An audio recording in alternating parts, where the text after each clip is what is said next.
ہمارے گھر کیوں آتا ہے، کیونکہ میں جانتی تھی کہ والد صاحب یہ برداشت نہیں کر سکیں گے۔ پہلے والد صاحب 2 بسیں بدل کر کام پر جاتے تھے، لیکن جب میں میٹرک میں آ گئی تو والد صاحب نے سولجر بازار میں ایک کمرے کا مکان لے لیا اور رات کو وہیں سونے لگے۔ اس طرح انہیں بیکری پہنچنے میں تو آسانی ہو گئی، لیکن اورنگی ٹاؤن سے ان کا رابطہ ختم ہو گیا۔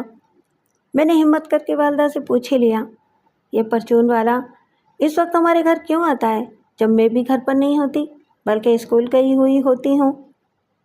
اماں نے ٹھیٹ بن کر کہا، وہ اپنا ادھار وصول کرنے آتا ہے۔ میں نے کہا، کیسا ادھار؟ والدہ نے کہا، یہ جو ہم 4 مہینوں سے کھاتے رہے ہیں وہ میں ارشد سے ادھار لاتی رہی ہوں۔ میں نے کہا، اور وہ جو والد صاحب ہر ماہ اپنی تنخواہ لا کر دیتے رہے ہیں؟ والدہ نے تلخ لہجے میں کہا، 20,000 میں ہوتا ہی کیا ہے؟ 5,000 مکان کا کرایہ جاتا ہے اور باقی کے 5,000 بجلی اور گیس میں چلے جاتے ہیں۔ میں نے کہا، میرے میٹرک کے امتحان ہونے والے ہیں، اس لیے میں کسی بحث میں نہیں الجھوں گی۔ میں نے کمپیوٹر میں اتنی مہارت حاصل کر لی تھی کہ میں نے اپنے اکاؤنٹ پر نوکری کے لیے درخواست بھجوا دی، جو اتفاق سے ایک خاتون وزیر کی نظروں سے گزری تو انہوں نے مجھے فون کر کے اپنے گھر بلوا لیا۔ میں 3 ماہ تک ان کے ساتھ رہی۔ اسی دوران میں نے ان سے ذکر کیا کہ مجھے پارلر کا کام سیکھنے کا شوق ہے۔ وزیر صاحبہ نے کہا، یہ تو کوئی مسئلہ ہی نہیں ہے۔ پھر انہوں نے شہر کے ایک مشہور پارلر میں مجھے جاب دلوا دی۔ پارلر کے مالک نے یہ کہتے ہوئے کہ چونکہ مجھے پارلر کے کام کا کوئی تجربہ نہیں ہے اس لیے میری تنخواہ 3,000 مقرر کی، لیکن ساتھ ہی کہا، جیسے جیسے کام سیکھے گی اس کی تنخواہ بڑھاتے رہیں گے۔ ان 3 مہینوں میں 2 ایسے واقعات ہوئے جس کی مجھے امید نہیں تھی۔ پہلا واقعہ تو یہ ہوا کہ والد صاحب مجھ سے تقریباً روز ملنے آتے۔ ایک روز میں نے ہمت کر کے وہ حقیقت بتا دی جو اب تک میں اپنی کم ہمتی کی وجہ سے کہہ نہیں پائی تھی۔ والد صاحب نے بڑے غور سے میری باتیں سنی اور کہا، تم نے بہت دیر سے مجھے بتایا، لیکن اب بے فکر ہو جاؤ، میں اس کا حل نکالوں گا۔ جس روز ہمارے درمیان یہ بات ہوئی تھی اس کے چوتھے روز میں پارلر پہنچی تو والد صاحب انتظار کر رہے تھے۔ انہوں نے مجھے آتا دیکھا اور میرے پاس آئے اور سرگوشی کے انداز میں کہا، کل رات میں نے اس عورت کو طلاق دے دی ہے۔ پھر تفصیلات بتاتے ہوئے کہا، رات 12 بجے اورنگی والے گھر پہنچا اور دروازے پر 15 منٹ تک دستک دیتا رہا، لیکن دروازہ نہیں کھلا، یہاں تک کہ پڑوسی تک باہر نکل آئے۔ لیکن جب دروازہ کھلا تو میری بیوی کے کپڑے ایسے نہیں تھے جو عام طور پر ہوتے تھے، اس کی سانس بھی اکھڑی ہوئی تھی۔ اس نے دروازہ کھولا اور دروازے کے پیچھے چھپنے کی کوشش کی، لیکن میں سیدھا بیڈ روم کی جانب بڑھتا چلا گیا جہاں وہ پرچون والا کپڑے پہن رہا تھا۔ میں نے پڑوسیوں کے سامنے اس کے منہ پر ایک زوردار تھپڑ مارا جس سے اس کے ہونٹوں سے خون نکل آیا، اور پھر پڑوسیوں کو گواہ بناتے ہوئے تمہاری والدہ سے رشتہ توڑ لیا۔ تمہاری والدہ نے میرے پیر پکڑ لیے اور معافی مانگنے لگی، لیکن میں نے کہا کہ یہ سب کرنے تم پاکستان آئی تھی؟ تو اس کی خالہ نے بھی میری حمایت کر دی اور کہا کہ میں بہت عرصے سے یہ دیکھ رہی تھی۔ تو میں نے ان سے کہا کہ میں نے تو رشتہ ختم کر دیا ہے، اب تم اپنی بیٹی کو قابو کر سکتی ہو تو کر لو، اور اس میں مجھ سے جو مدد چاہوگی میں کر دوں گا۔ اسی دوران نادرا بھی وہاں آ گئی تو اس کی ماں نے اسے ماننا شروع کر دیا اور پڑوسیوں نے بھی لعنت ملامت کرنی شروع کر دی۔ والد صاحب نے اس کے بعد کہا، اب تم اورنگی نہیں جاؤ گی بلکہ میرے ساتھ جاؤ گی۔ میں نے کہا، میں بھی یہی چاہتی ہوں، لیکن میرے کپڑے وہاں ہیں۔ والد صاحب نے کہا، کپڑے دوسرے آ جائیں گے۔ میں نے کہا، میری تجویز یہ ہے کہ آپ میرے ساتھ چلیں اور میں اپنے کپڑے اٹھا کر آپ کے ساتھ آپ کے گھر آ جاؤں گی۔ والد صاحب نے کہا، تم کب تک فارغ ہو جاؤ گی؟ میں نے انہیں وقت بتاتے ہوئے کہا، میں آپ کا انتظار کروں گی، لیکن مجھے انتظار نہیں کرنا پڑا کیونکہ والد صاحب وقت مقررہ سے پہلے ہی موٹر سائیکل پر آ گئے۔ ان کے ہاتھ میں ایک بیگ بھی تھا۔ میں نے موٹر سائیکل پر بیٹھتے ہوئے کہا، موٹر سائیکل؟ والد صاحب نے کہا، آج ہی خریدی ہے۔ پھر تفصیل بتاتے ہوئے کہا، بیکری کے مالک نے ایڈوانس کی رقم دی اور میں نے قسطوں پر موٹر سائیکل لے لی۔ میں نے کہا، اس کا مطلب تو یہ ہوا کہ آپ کی آمدنی کم رہ گئی؟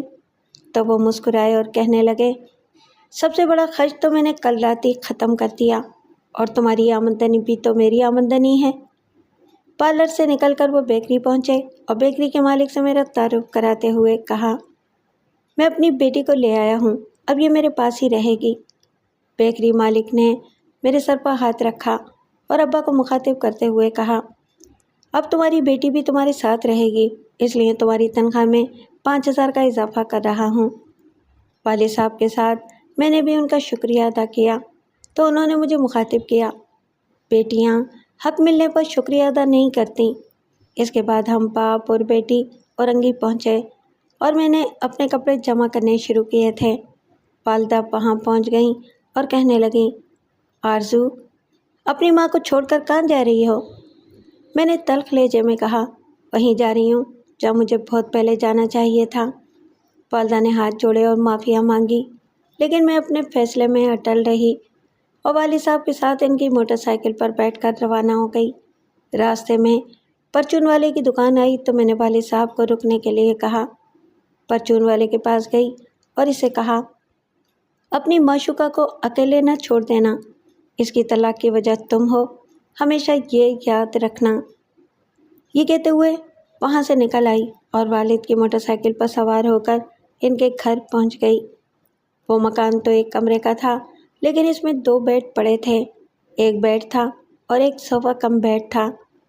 یہ دیکھ کر میں نے والد صاحب سے کہا، آپ نے تو تمام انتظامات کر رکھے ہیں۔ انہوں نے کہا، صبح تمہارے پارلر سے واپسی پر میں نے یہ صوفہ کم بیڈ لیاقت آباد کی سیکنڈ ہینڈ مارکیٹ سے لیا ہے۔ رات میں نے اس صوفہ کم بیڈ پر گزاری اور صبح اٹھ کر فجر پڑھنے کے بعد کچن میں چلی گئی اور چائے بنانے لگی تو والد صاحب بھی وہیں آ گئے۔ میں نے ان کی چائے کا مگ ان کے سامنے رکھ کر اپنا کپ اٹھا کر اپنے صوفے کم بیڈ پر آ گئی۔ کچھ دیر بعد والد صاحب بھی وہیں آ گئے اور کہنے لگے، میں 1 اور 2 بجے کے درمیان آؤں گا، تب تک تم دوپہر کا کھانا بنا لینا۔ تو میں دوبارہ کچن میں آ گئی۔ جتنی دیر میں ناشتہ بناتی اتنی دیر میں والد صاحب سودا لے کر آ گئے۔ میں نے کہا، یہ تو بہت زیادہ ہے، تم کیا سمجھ رہی ہو کہ صرف میں کھاؤں گا؟ اور کون ہوگا؟ ابو نے کہا، کئی مہینوں سے میں اپنے ساتھیوں کے ساتھ کھاتا رہا ہوں، تو اب وقت آیا ہے کہ ان سب کا ادھار چکا دوں۔ اور ساتھ ہی کہا کہ اتنا بنانا کہ 4 سے 5 افراد کھا سکیں۔ میں 2 بجے سے پہلے آ کر لے جاؤں گا۔ ناشتہ کر کے والد صاحب اپنی جاب پر چلے گئے اور میں آلو کا بھرتا بنانے میں جٹ گئی۔ والد صاحب وعدے کے مطابق آئے، تب تک میں روٹیاں بھی پیک کر چکی تھی اور واپس آتے ہوئے انہوں نے خوشخبری سنائی کہ بیکری کے مالک نے کہا ہے کہ اب ہر روز کا کھانا تمہارے گھر سے ہی آئے گا اور اس کا جو بھی خرچہ ہوگا وہ مجھ سے لے لینا۔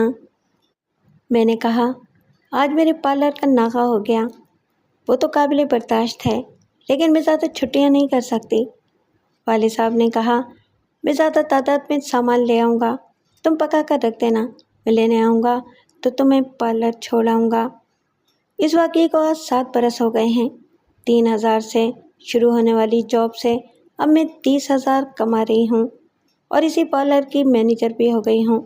والدہ نے عدت کے بعد پرچون والے سے ہی شادی کر لی تھی اور اب تو ان کی 2 اولاد بھی اس پرچون والے سے ہے، ایک لڑکی اور ایک لڑکا ہے۔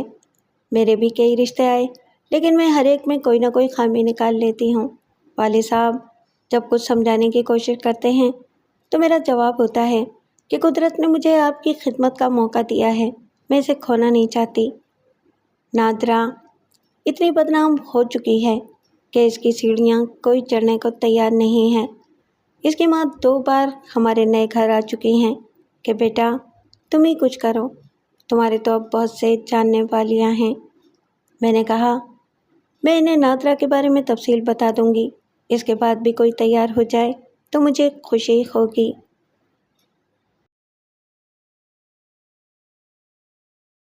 میں ضلع پنجاب کے ایک چھوٹے سے گاؤں احمد پور میں رہنے والا وہ بچہ تھا جس کا باپ اس کے بچپن میں ہی انتقال کر گیا تھا۔ میں 9ویں جماعت کا طالب علم جو اس قدر لائق تھا کہ ہر کلاس میں اول آتا تھا، لیکن یہ بلا کی ذہانت بھی مجھے ایک بات نہیں سمجھا پائی کہ یتیمی کے بعد رشتہ داروں کی بے رخی کو کیسے جھیلنا ہے، اور جو سوال حل نہیں ہو پاتے وہ دماغ میں ایک گرہ بن کے ٹھہر جاتے ہیں۔ یہ گرہ ایک بے حسی کی شکل اختیار کر جاتی ہے۔ کچھ ایسا ہی میرے ساتھ ہوا۔ میری 2 بہنیں تھیں۔ اماں کو مجھ سے زیادہ میری بہنوں کی فکر تھی۔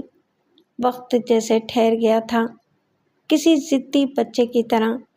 شاید وقت بہت سے چہروں کو آشکارا کرنا چاہتا تھا۔ سب رشتہ دار منہ موڑ چکے تھے۔ جن زمینوں سے آمدن آتی تھی، اس پہ قابض میرے سگے تایا چچا پیسے کے عوض ضمیر بیچ چکے تھے، یہ جانتے ہوئے بھی کہ یتیموں کا مال کھانا حرام قرار دیا گیا ہے۔ گھر میں موجود جمع جو تھا، جب اختتام پذیر ہونا شروع ہوا تو اماں کو حالات کی سنگینی کا اندازہ ہوا۔ بھوک کا عفریت سامنے آنے لگا۔ جب اماں کی شادی ہوئی تو ابا حق سمجھ کے ان کا ہر شوق پورا کرنے لگے۔ اماں کو سونے کے زیورات بہت پسند تھے۔ بری میں 20 تولے سونا ملا۔ اس کے باوجود جب بھی کچھ پیسے ہاتھ آتے، ابا ان کے لیے کوئی نہ کوئی سونے کی چیز لا دیتے تھے۔ اس طرح اماں کے پاس 30 تولے سونا رکھا تھا۔ انہوں نے 20 تولے سونا بیچ کے کریانے کی دکان ڈال لی۔ تب زمانہ بھی سستا تھا۔ گزارے لائق دکان بنی گئی، جہاں اسکول کے وقت تک وہ خود نقاب اوڑھ کے بیٹھتی تھیں، جبکہ باقی سارا دن دکان میں سنبھالتا تھا۔ زندگی کی گاڑی سست رفتاری سے ہی صحیح، لیکن گھسٹنے لگی تھی۔ خاندان والوں کے اعتراضات اپنی جگہ تھے۔ اماں عدت میں تھیں۔ حالات کی ستم ظریفی سنگ نہ ہوتی تو وہ عدت میں شدید ضرورت کے لیے بھی باہر نہ نکلتی، لیکن یہ بات وہ رشتہ داروں کو سمجھا نہیں سکتی تھیں۔ میں نے اماں سے کہہ دیا تھا، زندہ رہنا چاہتی ہیں تو لوگوں کے بارے میں سوچنا چھوڑ دیں۔ ابا کے بعد ہمارا گھر ایسا کھنڈر بن گیا تھا جہاں کوئی بھی اپنی گھٹیا سوچ کی غلاظت بڑے آرام سے پھینک دیتا تھا۔ بظاہر ان کے حالات پہ افسوس کرنے والے رشتہ دار در حقیقت یہ ٹول لینے آتے تھے کہ ہم اس چھوٹی سی کریانے کی دکان سے کون سے ڈالر کما رہے ہیں۔ پھر جاتے جاتے اماں کے کانوں میں یہ پھونکنا نہیں بھولتے تھے کہ اماں کو مجھ سے محتاط رہنا چاہیے، کہیں میں دکان میں سے پیسے نہ کھا جاؤں، کیونکہ میرے بگڑنے کے دن ہیں۔ میری بہنیں اس ناگہانی آزمائش پہ وقت سے پہلے سمجھدار ہو گئی تھیں، خاص کر 18 سالہ منزا باجی۔ جب میرے خلاف کوئی بات سنتی تو اماں کی طرح خاموش نہیں رہتی تھی، بلکہ کوئی نہ کوئی ایسا جملہ بول دیتی تھیں کہ خاندان سے آئی عورتیں اپنے گال پیٹ لیتی تھیں۔ آج بھی یہی ہوا۔ عقیلہ چچی کی باتوں پہ یک لخت اماں کا چہرہ پھیکا پڑا تھا۔ چچی، ہمارا بھائی ہمارا غرور ہے، وہ دکان سے پیسے اڑا کے جوا کھیلے، چوری کرے یا شراب پیے، وہ کم سے کم ہمارے ساتھ تو رہتا ہے نا۔ آپ اپنے بیٹے فاخر کو تو واپس بلا لیں، جو آپ کے منہ پہ تھوک کے گھر داماد بن بیٹھا ہے۔ چھوٹے سے کچن میں کب سے یہ سب سنتی منزا کے صبر کا پیمانہ لبریز ہوا تھا۔ اس نے آؤ دیکھا نہ تاؤ چچی کو کھری کھری سنا کر کمرے میں چل دی، جبکہ گھر کے دروازے پر کھڑا میں منزا کے جواب پہ کھل کے مسکرایا تھا۔ توبہ خالدہ، تیری یہ بیٹی تو پکا بھاگ جائے گی، دیکھنا ایسی منہ زور اولاد کبھی سر پہ خاک ڈالے بنا نہیں رہتی۔ ایسی زبان کے ساتھ کون آئے گا بیانے تمہاری بیٹیوں کو؟ عقیلہ چچی نے خالدہ کو شرربار نگاہوں سے گھورتے ہوئے زہر اگلا۔ اماں کی چپ ٹوٹتے نہ دیکھ کے میں آگے بڑھا۔ چاچی، آپ تو کافی ڈھیٹ واقع ہوئی ہیں۔ منزا نے آپ کی اتنی بے عزتی کی، آپ اب تک جم کے یہیں بیٹھی ہیں، چلی کیوں نہیں جاتی؟ وہ ہے باہر کا راستہ، پلیز جائیں، اور واپس آنے کا کبھی سوچنا بھی مت۔ میں نے اماں کے زرد پڑتے چہرے پہ نظر جما کے بے حد سخت لہجے میں کہا تو چچی مغلظات بکتی یہ جا بوجھا ہوئی۔ اماں، آپ ان جیسے لوگوں کے لیے دروازہ ہی کیوں کھولتی ہیں؟ آپ جانتی تو ہیں یہ لوگ صرف تکلیف دینے آتے ہیں، ورنہ انہیں ہم سے کوئی ہمدردی نہیں۔ میں نے اماں کے پاس بیٹھ کے انہیں ملائمت سے سمجھانے کی کوشش کی تو وہ پھٹ پھٹ کے روتیں۔ میں متحیر سا اماں کو دیکھتا رہ گیا۔ تم چاہتے ہو میں خاندان سے رہا سا تعلق بھی توڑ لوں؟ پھر کیسے کروں گی اپنی بیٹیوں کے فرض ادا؟ تم چاہتے ہو میں خاندان سے رہا تعلق بھی توڑ لوں؟ پھر کیسے کروں گی اپنی بیٹیوں کے فرض ادا؟ تمہارے ابا یہ چاہتے تھے دونوں بیٹیاں خاندان میں جائیں۔ صدمے کسی کیفیت میں بولتی اماں کی آنکھیں نم تھیں۔ ہاں، خاندان میں جائیں تاکہ یہ گھٹیا خاندان والے اسے جوتے کی نوک پہ رکھیں۔ خدا کا واسطہ ہے یہ سوچنا بھی چھوڑ دیں اماں، میں ہوں نا، میں بہت اچھی طرح اپنی بہنوں کا فرض نبھاؤں گا۔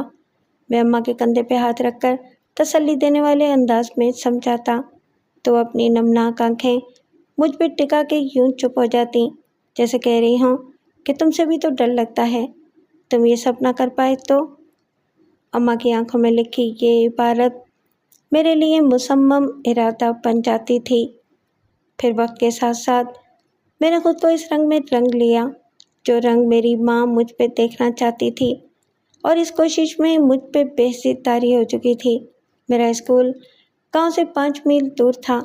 ابا کی زندگی میں ایک رکشہ ڈرائیور کی ڈیوٹی تھی مجھے چھوڑنے کی، لیکن پھر میں نے پیدل جانا شروع کر دیا کہ کم سے کم اماں کو میری وجہ سے اضافی پیسے نہ خرچ کرنے پڑیں۔ کچھ ہی دن میں مجھے احساس ہو گیا تھا کہ مجھ جیسا تھان پان سا لڑکا 5 میل پیدل سفر نہیں کر سکتا۔ اب کچھ ایسا کرنا تھا کہ اسکول تک کا سفر بنا کوئی پیسہ خرچ کیے آسانی سے کٹ جائے، چاہے اس کے لیے کچھ بھی کرنا پڑے۔ میں نے امکانات پہ غور کرنا شروع کیا تو اندازہ ہوا کہ گاؤں کے چودھری کا بیٹا بائک پہ اسی اسکول جاتا تھا جہاں میں جاتا تھا۔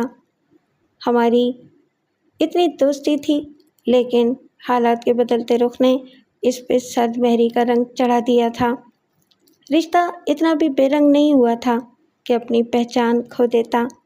میں نے اس پھیکے پڑتے رشتے کو مصنوعی محبت کے رنگوں سے پھر سے سجانا شروع کیا۔ ہفتے بعد جب ہمارے گھر گوشت کا کوئی سالن بنتا تو میں ہاشم کے لیے ضرور لے کر آتا۔ یہی ایک وجہ تھی کہ ہاشم نے مجھے اسکول تک اپنی بائک پر لفٹ دینے کی آفر کی۔ میرے تو گویا دل کی مراد بھر آئی۔ رفتہ رفتہ میں نے بائک چلانا بھی سیکھ لی۔ اب اس کی بائک میں ہی چلاتا اور وہ آرام سے پیچھے بیٹھ کے اسکول آ جاتا۔ اندھا کیا چاہے 2 آنکھیں۔ میں ویسے بھی غیرت کو خدا حافظ کہہ چکا تھا۔ میں اکثر جان بوجھ کے لنچ نہیں لے جاتا تھا، جانتا تھا کہ لنچ لے کر گیا تو سب کو کھلانے والی ماں بھوکی رہ جائے گی، سو میں کمال ڈھٹائی سے اپنے کلاس فیلوز میں سے کسی نہ کسی کا لنچ شیئر کرتا تھا۔ کلاس کے لڑکوں کی ناگوار نظر مجھے محسوس ہی نہیں ہوتی تھی۔ بتایا نا میں نے کہ میں بے حس اور ڈھیٹ ہو چکا تھا۔ جلدی مجھے احساس ہوا کہ اس دنیا میں بے غرض ہو کے صرف خدا کھلاتا ہے یا پھر ماں باپ۔ میرے کلاس فیلو بھی سوچتے ہوں گے کہ یتیم ہوں تو انہوں نے کون سا میرا ٹھیکہ لیا ہے۔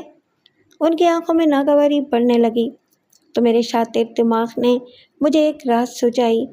میں جس سے لنچ کھاتا اس کا ہوم ورک کر دیتا۔ یوں میں اپنے کھائے لقموں کو حلال کرنے لگا۔ پھر میرے سوختہ حال ذہن میں ایک بات راسخ ہو گئی کہ اگر مجھے کسی سے کچھ سہولت چاہیے تو مجھے بھی کسی کے فائدے کا باعث بننا ہوگا۔ پھر میں نے یہ معمول بنا لیا۔ اب میں لنچ نہیں لے کر جاتا تھا، اسکول تک کا کرایہ نہیں لیتا تھا۔ میں بلا کا ذہین تھا۔ اس دن ہاشم کا رویہ عجیب سا تھا، سب سے چڑچڑے انداز میں بات کرتا، ہوم ورک نہ کر کے آیا۔ سائنس کے سر سے مار بھی کھائی، اس کے ہر انداز میں بیزاری تھی۔ میں بریک ٹائم تک اس کی عجیب کیفیت کو نوٹ کرتا رہا۔ جیسے ہی بریک ٹائم ہوا اس کے پاس جا بیٹھا اور اس کا مسئلہ پوچھ کے ہی دم لیا۔ اس کی بڑی بہن صالحہ باجی شہر کے کالج میں پڑھنا چاہتی تھی۔ شہر گاؤں سے 10 میل دور تھا اور صالحہ کو لانے لے جانے کی ڈیوٹی ہاشم کے سر لگی تھی، جس پہ ہاشم اپنا سر پیٹ کر رہ گیا۔ لو، صرف اتنی سی بات پہ اتنا پریشان ہو رہے ہو؟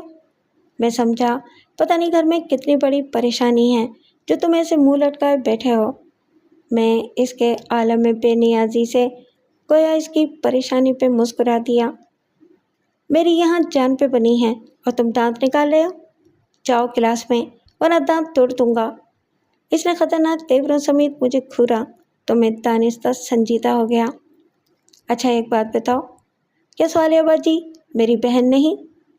میرے اس بالکل مختلف سوال پہ ہاشم کی آنکھوں میں ناگواری آ گئی اور وہ مجھے کھوننے لگا۔ یہ میں نے کب کہا؟ جاؤ یار، دماغ پہلے ہی گھما ہوا ہے، کچھ غلط کہہ دیا تو ناراض ہو جاؤ گے۔ ہاشم نے ہاتھ جوڑتے ہوئے منہ موڑا۔ ہاشم، تمہاری ڈیوٹی آج سے میری ڈیوٹی ہے، میں صالحہ باجی کو کالج چھوڑ کے آؤں گا، وہ میری بھی تو بہن ہے۔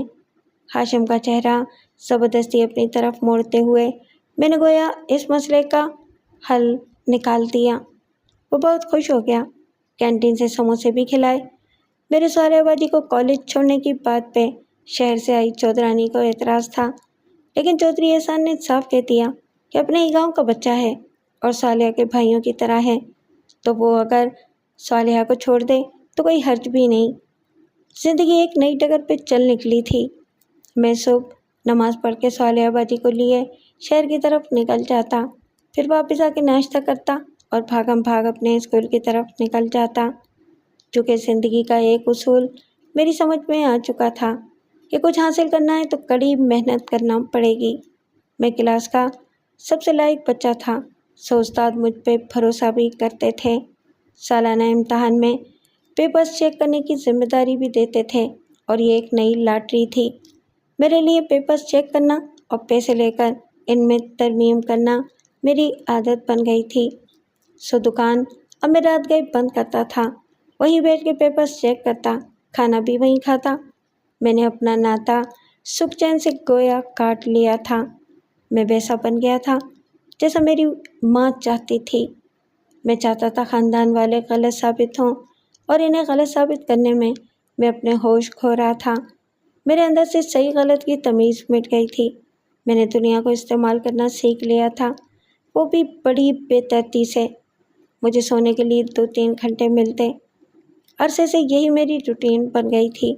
صالحہ باجی کو چھوڑنے کا یہ فائدہ ہوا تھا کہ اب صالحہ باجی اپنے کپڑے میری منزہ باجی سے سلوانے لگی تھیں۔ منزہ باجی کے ہاتھ میں بہت صفائی تھی، گاؤں کی عورتیں انہی سے کپڑے سلواتی تھیں، لیکن صالحہ باجی کی بات الگ تھی، وہ سلائی بھی پوری دیتی تھیں اور کپڑے بھی زیادہ سلواتی تھیں۔ وہ ان کے حالات سے واقف تھیں، سو ان کے شہر میں موجود دوست کی بوتیک سے کام بھی دلوانے لگی، جسے منزہ باجی اور چھوٹی سفینہ مل کے کرنے لگیں۔ میری دونوں ہی بہنیں ہنرمند تھیں۔ زندگی گویا ایک نئی ڈگر پہ چل نکلی تھی۔ حالات بہتری کی طرف مائل تھے، لیکن میں خاص کر اپنے لیے کبھی کچھ نہیں رکھتا تھا، پتہ نہیں کیوں، لیکن میں بہت تنگ دل ہو گیا تھا۔ دل چاہتا تھا جو بھی حاصل کروں اس بے حس دنیا سے چھین کے حاصل کروں۔ وقت تیزی سے گزرنے لگا تھا۔ صالحہ باجی کی شادی ہو گئی تھی۔ ہاشم میٹرک کے بعد امریکہ چلا گیا تھا۔ جاتے جاتے تحفے کے طور پر وہ پرانی موٹر سائیکل مجھے دے گیا تھا، جس سے میری حقیقتاً بہت یادیں جڑی تھیں۔ منزہ باجی اور سفینہ کی اچھی جگہ شادی ہو گئی تھی۔ زیور چونکہ ہمارے پاس پہلے سے موجود تھا، میں نے اماں کو بول کے انصاف سے دونوں بہنوں کو 5-5 تولے زیور ڈلوایا۔ حالانکہ اماں کی خواہش تھی کہ وہ میری دلہن کے لیے بھی کچھ رکھیں، لیکن میں نے یہ کہہ کے منع کر دیا کہ میری بیوی کے نصیب کا اسے میں خود بنا کے دوں گا۔ میں نے ایم اے انگلش کر لیا تھا۔ میں گاؤں کا واحد لڑکا تھا جو اتنا پڑھا لکھا تھا۔ گزرتے وقت نے ہمارے گاؤں کو بھی کافی بدل دیا تھا۔ سڑکیں پکی ہو گئی تھیں، گاؤں میں سرکاری اسکول بن گیا تھا۔ میں چونکہ گاؤں کا پہلا ایم اے پاس لڑکا تھا، تو گاؤں کے اسکول میں مجھے اعزازی طور پہ جاب دی گئی تھی۔ رشتہ دار بھی اتنی عزت اور مرتبہ دیکھ کر دوبارہ رشتہ داری گانٹنے پہ مصر تھے، لیکن جب بھی کبھی سب اکٹھے ہوتے، میں جتائے بنا نہیں رہتا تھا کہ میں وہی ہوں جس کے لیے آپ لوگ سوچتے تھے کہ یہ جوا کھیلے گا، شراب پیے گا، اور سے دیکھیں یہ وہی گھر ہے جس کی بیٹیوں نے بھاگ جانا تھا۔ یہاں اپنی بیٹیاں دینے کا مت سوچیں، بدنام ہو جائیں گے۔ میری یہ باتیں سن کے میرے رشتہ دار شرمندہ ہو کے رہ جاتے۔ مجھے اس قدر سکون ملتا کہ میں وہ سکون لفظوں میں بیان نہیں کر سکتا۔ ان سب کے شرمندہ سے چہرے میرے دل کو عجیب سا سکون دیتے تھے۔ کچھ عرصے میں مجھے پوسٹ آفس میں بھی جاب مل گئی۔ میں چونکہ اپنے گاؤں کا سب سے پڑھا لکھا شخص تھا،